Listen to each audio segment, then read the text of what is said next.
Well, certainly quite a very important day when it comes to combating corruption. So it's recognized internationally, as you know, that it is a very pervasive phenomenon affecting so many countries all over the world. But joining us now is Lord Peter Hain, all the way from the UK's House of Lords. Once again, thank you so much indeed, sir, for your time. Maybe just first and foremost, I mean, a day like this, what does it mean in terms of fighting corruption all over the world?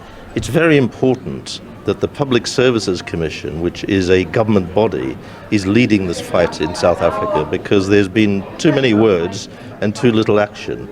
And that is why I was privileged to accept the invitation to speak here, because this is going on now in the country. It hasn't stopped with the Guptas going and former President Zuma going. It is still going on.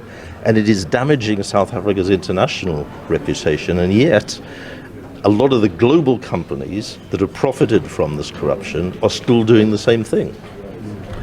And just once again, say, I mean, we've seen so many attempts by South Africa's Justice Ministry of trying to get the Guptas to face the music, so to speak.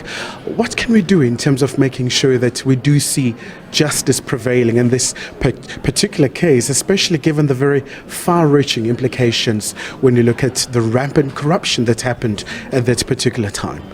Well, the Guptas stole the money under former President Zuma and took it abroad, billions and billions of rand. We know that.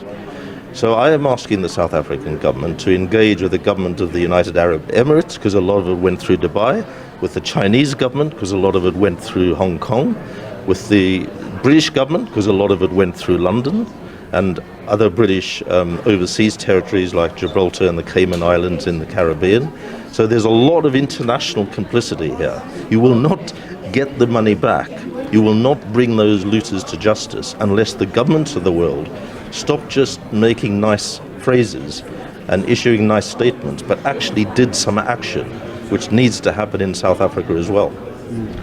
And another very concerning issue that has caused consternation in South Africa are the recent reports around the rand manipulation and some of the role that might have been played by some of the global institutions. What can be done in terms of making sure that we also tackle some of those issues? Well, it's a good thing that brave journalists and investigative media have exposed this, because it is also crippling the country. And it's another international phenomenon. It's not just bad people in the country here or doing bad things. It's bad people globally. And that's why we've got to have a global drive to combat this, and why we need an international anti-corruption court that I've asked today the South African government to support. Of all the countries in the world, given how South Africa has been crippled by corruption, its government should be leading the campaign to get other countries to establish an international anti-corruption court and bring these looters to justice. Another very topical story, you know, we have someone of your stature as an anti-apartheid activist. I mean, what's happening in Gaza Strip, you know, this is a massive global story. What can be done by the international community and many other countries as well? The horror in Gaza and the terrible attack on the Israelis on October the 7th was all as a result of a failure of international diplomacy. The world shut its eyes for 10 years. The last time there was serious engagement to resolve the conflict between the Palestinians and the Israelis was 10 years ago under President Barack Obama's envoy, John Kerry. Nothing has happened since of any substance to get some kind of mechanism to establish a viable Palestinian state and a secure Israel. We're living side by side in peace rather than in war. And that has to be redoubled. It's no good everybody saying how terrible what's happening is. The deaths of so many Palestinians, the deaths of those Israelis, and the continuing bombing and destruction of Gaza. It's no good everybody saying this is terrible. What are the governments of the world doing about it? That's what I think we should be demanding, and the restoration of proper international diplomacy. And I mean, looking at the UK as one of the very important players globally, what can the UK do in terms of making sure perhaps a two-state solution is implemented and really just seeing a permanent ceasefire in light of the very unfortunate events that we have seen? The first thing is you've got to engage. And frankly, like the Americans haven't engaged for 10 years, and they're very influential with the Israelis. Similarly, the British have not engaged for 10 years. The Europeans have not engaged, and neither have other countries around the world, powerful countries like China, for example.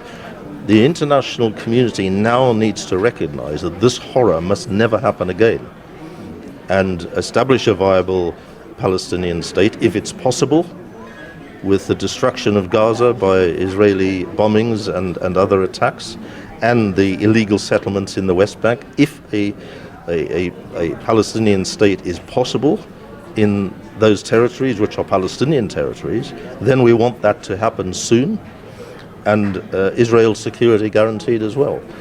It's possible to do this if there's concerted leadership by the rest of the world, the presidents and the governments and the prime ministers, and they need to do it soon. And just before I let you go, Lord Hain, the regression in the continent of Africa when it comes to democracy, we've seen a wave of coups, attempted coups. What can the continent do to make sure that they entrench the culture of democracy, with regular elections, free and fair elections at that?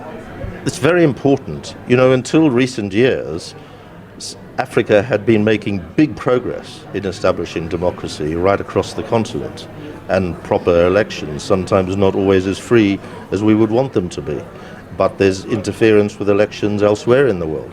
But this seems to be being reversed at the moment.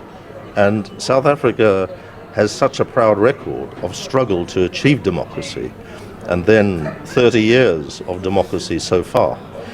And that should act as a beacon to the rest of Africa, because if you don't have democracy, in the end, the people get oppressed. All right, thank you so much indeed for your time.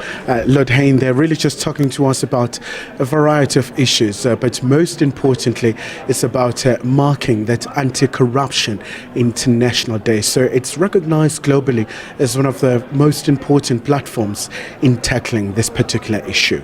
Khayelihle Khumalo, SABC News, Pretoria.